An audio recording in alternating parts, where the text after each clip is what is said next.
After the human man's affair with the alien woman, he was forced to marry both her and her sister. Kade Wren should have known better than to accept a shortcut through the Kordax belt from a guy with 2 fake eyes and a nervous tick. But the payment had been too good, and Kade had never been smart enough to turn down credits for caution. Now his ship, a lovingly dysfunctional cargo hauler named Whiskey Tango, was on fire, alarms blaring, and his only company was a sarcastic onboard AI that had started narrating his demise like a bad soap opera. If you'd taken the designated trade route like a sane human, we'd be sipping Syntha beer on Orion's Gate by now, the AI announced in her usual chipper tone. You don't even have a mouth, Zheria. You can't sip anything, Kade snapped, yanking hard on the manual override. True, but if I had one, I'd be using it to laugh. Warning, hull integrity at 42%, or as I like to call it, oh no, we're dying range.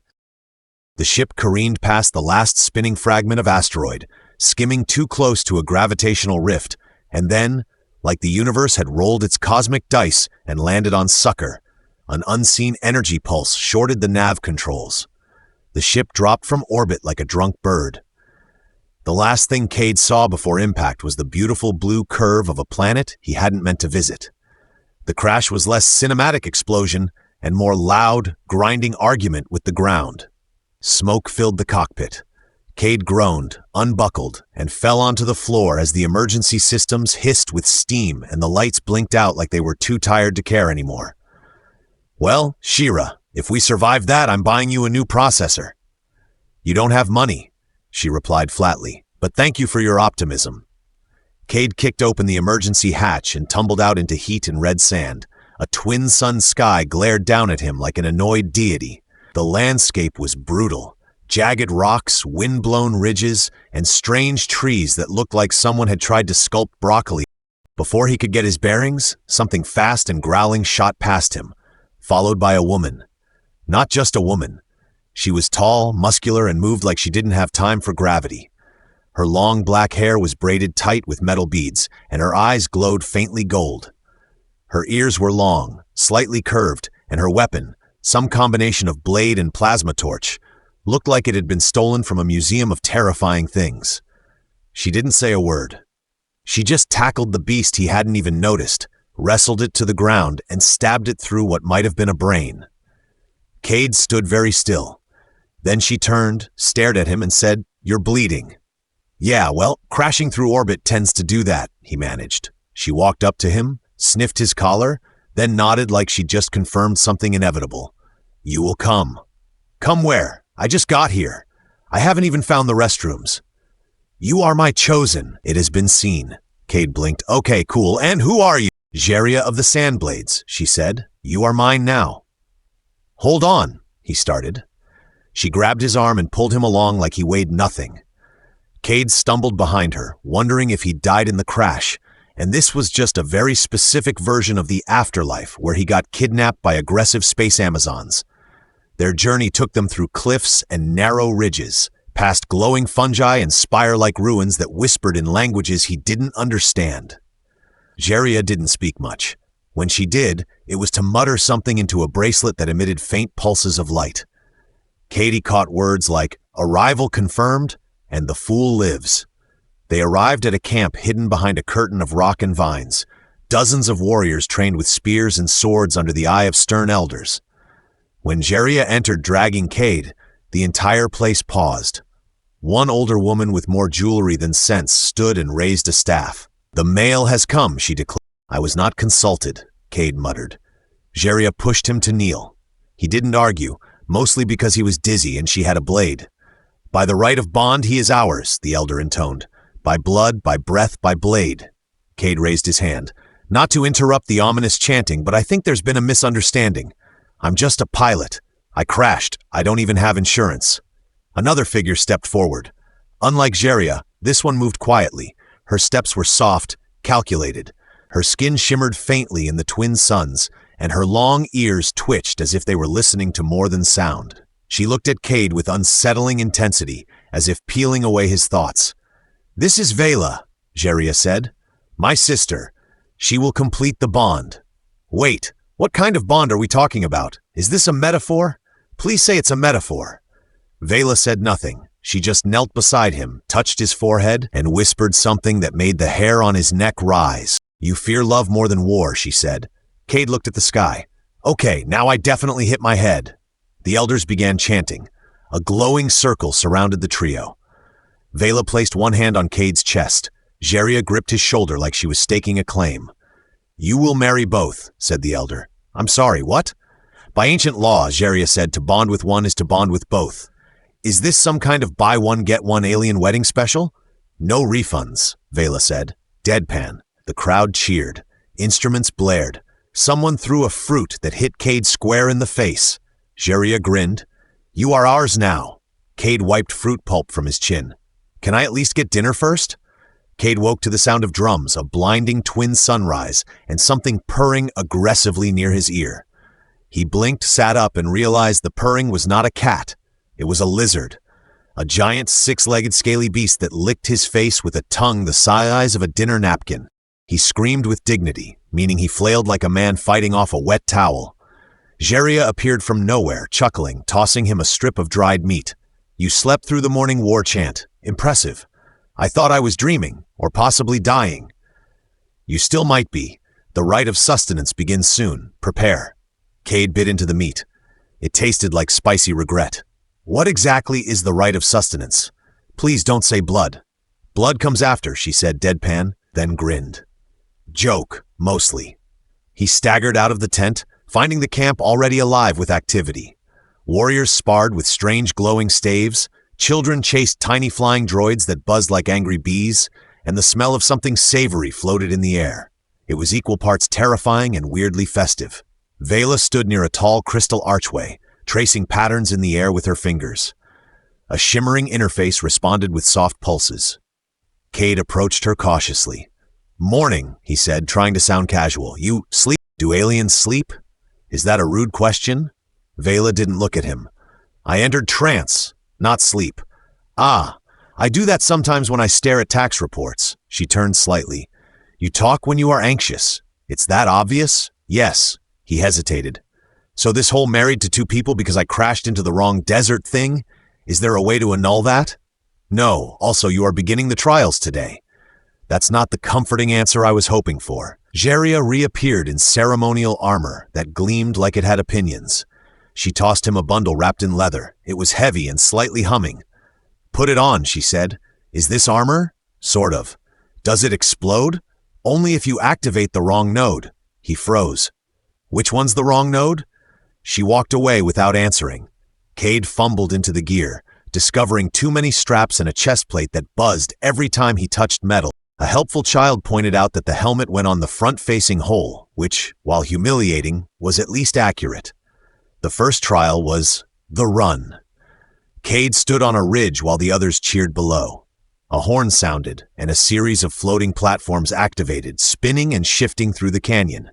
Zheria explained, "You must cross to the other side without falling into the spike pits, or the lava vents, or the sleep gas clouds." "Oh great, that narrows it down to only 3 ways to die." "Do not forget the time warps," Veyla added, completely serious. "What?" The horn sounded again. He ran. The platforms tilted, reversed, and occasionally blinked out of existence. One launched him into the air where he barely landed on another by pure dumb luck and a screech. At one point, he passed a group of monks meditating on a floating rock. One gave him a thumbs up as he cartwheeled past screaming. He landed hard, rolled, and stood to thunderous applause. Zheria clapped him on the back. "You live. This pleases me. I'm thrilled to be alive," Kade wheezed. "Do I get a medal, a nap, maybe a non-lethal breakfast?" "No. You must now complete the trial of fire." "That sounds worse." "It is. Come." They led him into a subterranean chamber beneath the crystal mountains. Glowing fungi lit the path, and he half expected to meet a dragon. Instead, he was handed a small rod and told to negotiate with the Flame Spirit. The Flame Spirit turned out to be a temperamental AI in a plasma chamber that refused to recognize Kade's biometric ID. "You are unregistered," it barked. "I'm married now. I think that makes me part of the club." Access denied.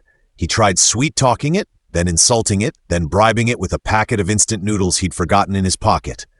The AI finally relented when Veyla entered, touched the panel, and murmured something in Karethi. The chamber opened. "What did you say?" Kade asked. "I told it you were mine." Well, that's equal parts romantic and ominous. Later, as the sun set in vibrant hues across the desert, Kade sat by a fire, sore, half-burned, and slightly proud. Zheria handed him a drink that fizzed purple. "What is this?" "Fermented cactus dew. It makes you sing." "I don't sing." "You will." He drank. 10 minutes later, he was on top of a table attempting something between an earth ballad and Karethi throat singing. It was a disaster. Everyone loved it. "You are bonding," Veyla said quietly beside him. "Is that what this is?" "Yes." He looked at her. "You still scare me. You still pretend to joke when afraid." "I'm very consistent." She almost smiled. As the night deepened, Kade leaned back and watched the stars. He was sore, confused, and about 40% married. But he hadn't died. And somewhere between the flaming platforms and fermented cactus juice, he realized he might actually be starting to care. Just a little. Maybe. Kade woke to someone brushing his hair. Not gently either. It was more like someone was trying to tame a wild animal with a comb made of tiny knives. He cracked one eye open and found a very focused Zheria crouched beside him, armed with what looked like a metal fork fused with a circuit chip. "Morning," she said. "Your grooming is unacceptable. It's my hair, not a rebellion," he groaned. She yanked again. He winced. "Ow, I'm 99% sure human scalp isn't designed for that. You represent our clan now. You will not look like a wandering fungus." "Wow, romance really is different here." She tugged once more and then stood, satisfied. Kade's hair now stood in obedient, vaguely triangular spikes. He didn't know whether to feel attractive or aerodynamic. Veyla entered the tent without a sound, holding a small glowing sphere. It hovered between her hands, humming softly. "This will read your neural waves. You must focus," she said. Kade frowned. "Focus on what?" "On your emotional truth." "I don't even focus on grocery lists." She handed him the orb. It pulsed red, buzzed like a disappointed toaster, and turned blue-gray. "That's not good, is it?" "You are fragmented," Veyla said. "I prefer creatively inconsistent." Zheria threw a rolled mat at him. "You must complete the ritual of alignment. Meet us in the memory dunes before midday." "What happens if I fail?" "You wander the dunes for 7 years," Zheria said, completely straight-faced. Veyla blinked slowly. "That part is exaggerated." "Only slightly." Kade squinted at them. "You both enjoy messing with me." Zheria grinned. "Very much." Hours later, Kade found himself trudging through shifting golden sands, clutching the orb like it owed him rent. The memory dunes weren't named for nostalgia. They were a psychic field. His thoughts echoed around him, visible in the air like ghostly projections. When he thought about his first ship, it appeared briefly above the sand, flickering like a dream. Then it exploded. "Rude," he muttered. Zheria and Veyla waited near the crest of a hill. Around them shimmered images of their pasts. Battles, councils, long shadows of war. Veyla's were still and quiet, mostly memory fragments of forests and rain. Zheria's were loud, full of fire and teeth and laughter. Kade dropped his orb onto the sand. "So what exactly am I aligning?" "Your mind and purpose," Veyla said. "Your role here must be chosen, not drifted into." "I didn't drift, I crashed. Very dramatically." Zheria stepped closer. "This world does not tolerate passiveness. You were not brought here to merely exist." "Okay, well, I was kind of planning to mostly exist and occasionally cook." "You burned the stew last night?" Veyla said. "That was intentional. It's a flavor profile. Smoky despair. Very trendy."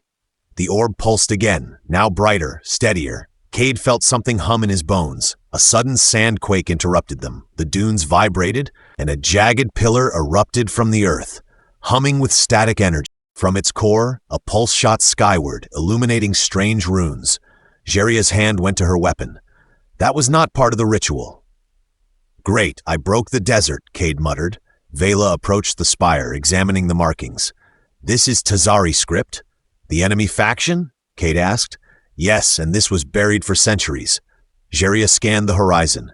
"If they've activated ancient tech near our bonding grounds, they're preparing something."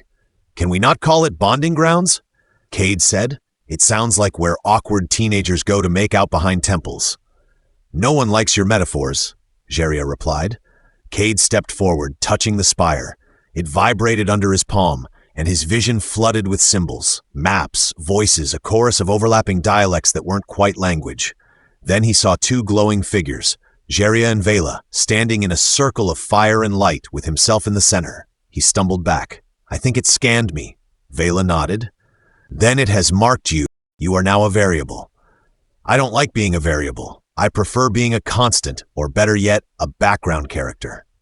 Zheria turned. We must return. This changes the next phase. Wait, there's a next phase? The walk back was tense, filled with murmurs and coded messages sent between bracelets. Kade tried to eavesdrop, but all he got was static and one very confused message that said, "Activate defensive spoons." He decided not to ask. That evening, a meeting of the elders was called. Kade sat between the sisters while a giant hologram of the spire flickered in the middle of the chamber. This artifact is a Tazari conduit, one elder said. It reawakens with only one kind of interaction, psychic triad resonance. Everyone turned to look at Kade. He shifted uncomfortably. Okay, just so I'm clear, my brain accidentally activated an ancient alien weapon, and now I'm involved in a triad resonance? That sounds like a fancy spa treatment. It is not, said Veyla. Would you believe I was trying really hard not to touch anything ancient and glowy? No, Zheria said. The elder gestured to the projection. This means the union must be completed fully and soon. Delay increases instability. Kade blinked. Wait, what union? You mean like, Zheria stood. The final rite. Veyla added, the joining of mind, body, and will. Kade looked at them. Why does everything sound like it comes with subtitles? Zheria smirked. Because you never listen the first time. The council dismissed and the crowd dispersed, muttering with excitement. Kade turned to Veyla. Is this getting more intense, or is it just me? It is both, he groaned. I miss my ship. Your ship is now kindling. I miss functional kindling. She looked at him for a long moment, then said, Despite your constant terror, you have not run. Kade paused. Should I have? No, but the choice matters, even when it feels like you have none. He rubbed his face. I need a nap, and a manual, preferably with diagrams. That night, he sat alone under the stars, poking the campfire with a stick that might have been alive a few hours ago. He was tangled in customs he didn't understand, stuck between two women who terrified him in entirely different ways, and now psychically linked to a death obelisk.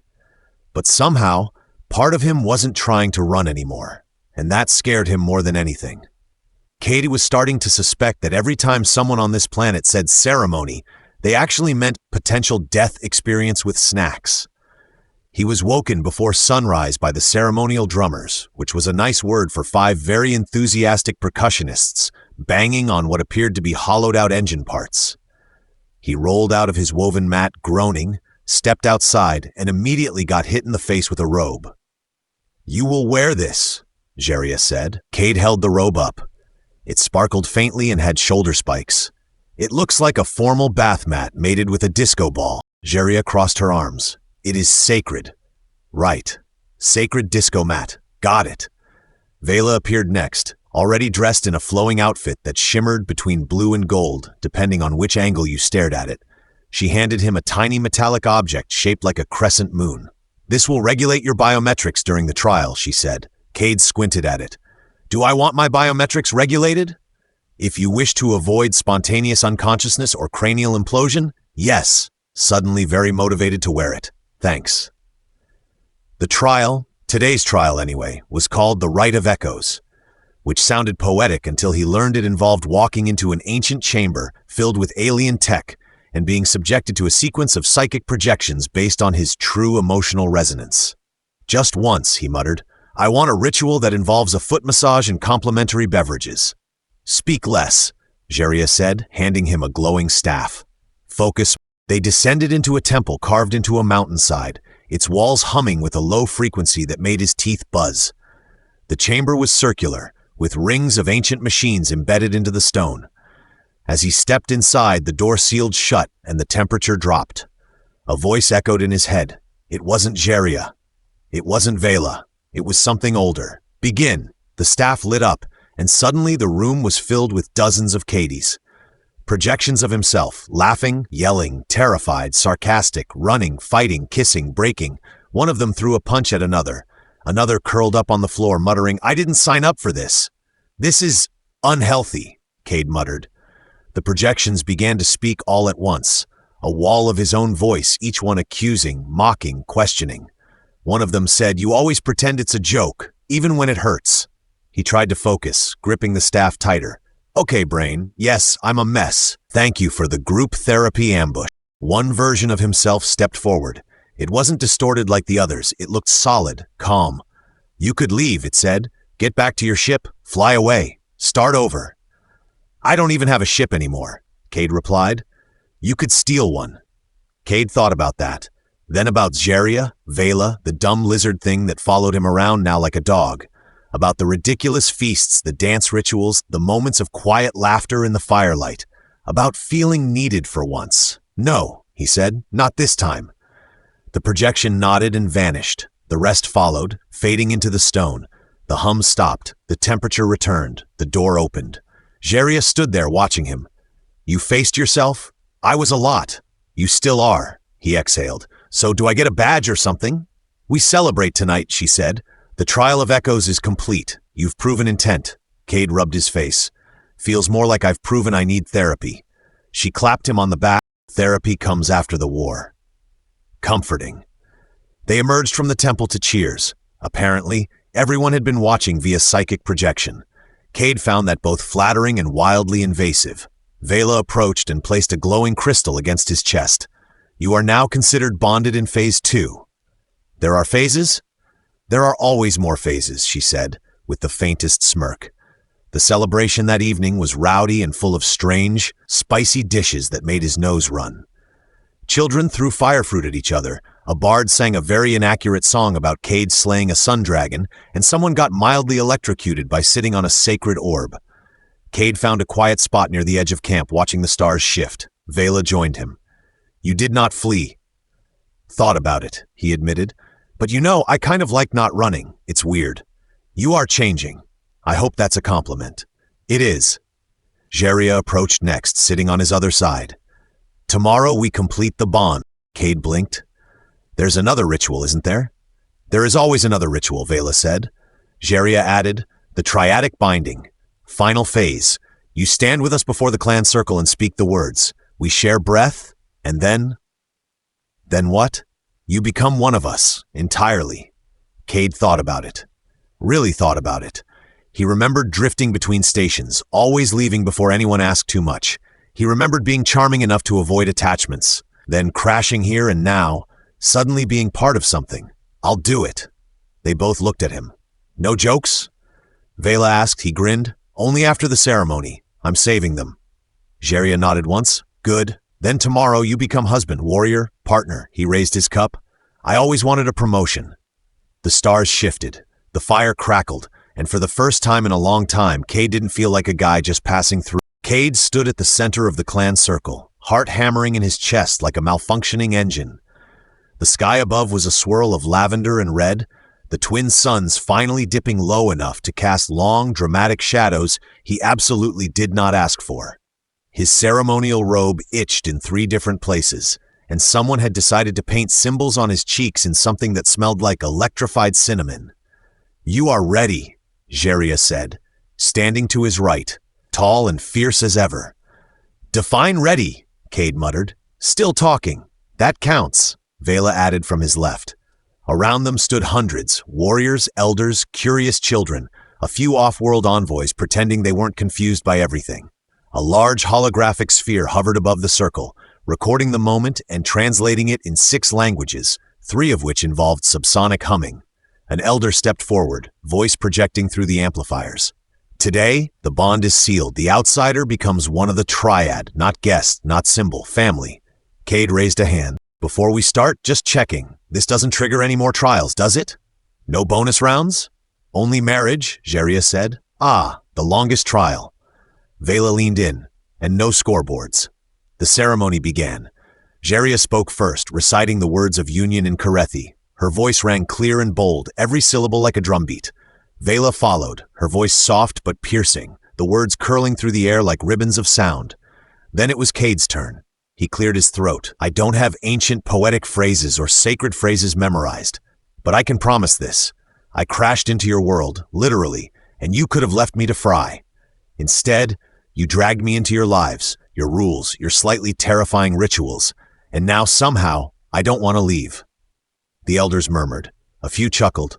One nodded so hard his beard fell into his stew. I'm not the bravest or the strongest or the most, ceremonially appropriate person in the galaxy, but I am stubborn. I stay now. Not because I have to, because I want to. For Zheria, for Veyla, for whatever this thing is that we've built from confusion, cactus alcohol, and shared near-death experiences. Silence. Then a cheer. A loud, chaotic, absolutely undignified cheer. The kind that echoed against the mountains and startled a flock of aerial beasts into the sky. The final gesture was the breath. They stood facing inward, foreheads touching, sharing one inhalation. The moment stretched, silent, glowing, connected. Then the sky exploded. Well, technically it was a ship. A sleek, obsidian Tazari battleship breaking from stealth and decloaking above the camp like an angry shark with engines. It descended fast, flooding the area with red light. Panic flared. Weapons rose. Typical, Kade muttered. Can't even finish a wedding without someone trying to kill me. Zheria snarled, drawing her blade. They break sacred ground. They will pay. Veyla's eyes flashed. No. Wait. A voice broadcast from the ship in heavily accented Karethi. We do not come to fight. We come to stop the awakening. The spire is unstable. Kade blinked. Oh, great. They're here for my accidental psychic activation. Veyla stepped forward, projecting her voice through a communicator. We have stabilized the conduit. The triad has completed. You activated a convergence node not touched in millennia, the voice replied. Its energy is rippling beyond this system. There are consequences. Kade sighed. Of course there are. The ship lowered and a delegation emerged. Tazari, but not soldiers. Scientists, diplomats. They approached cautiously, scanning, whispering, clearly confused about how a scruffy human and two glittering warriors had just triggered an event tied to ancient tech. Veyla spoke with them in clipped tones. Zheria remained near Kade, eyes narrowed, hands still on her weapon. Do you want me to go talk to them? Kade asked. Zheria grunted. You would cause war or marry another. Fair point. Eventually, the Tazari agreed to a cease study. The spire would remain monitored, not destroyed. The triadic resonance, whatever it had triggered, was part of something older than either race's history. A signal, a link, possibly a warning. Veyla returned, calm as ever. They believe the activation is tied to a larger network, a system of buried spires, possibly left by precursors. Kade blinked. So, we might have just started the space version of unlocking ancient cursed treasure? Correct. Fantastic. Zheria smirked. Adventure comes with the bond. They sat that night under the stars again, this time not with tension, but with food. So much food. The feast went on for hours. Kade got mildly drunk on something purple. Someone tried to challenge him to a wrestling match. He lost. At one point, Zheria stood and shouted over the crowd, My husband cannot fight, but he sings like a very drunk bird. This is also strength. Kade raised his cup. I accept this backhanded compliment with honor. Veyla leaned over and placed something in his hand. It was a tiny carved piece of crystal, shaped like the spire, glowing faintly. What is this? He asked. A key, she said, to the next spire someday. He stared at it. So we're not done? Never, he smiled. Guess I'm in. You always were, she replied. Later, in the quiet of their shared quarters, Kade lay between two warriors who had turned his life upside down, changed his fate, and somehow made him feel more grounded than any planet ever had. He whispered into the dark, So, what's our next adventure? Zheria mumbled, half asleep, something with less fire. Veyla added, and fewer trials. Definitely fewer robes, Kade said.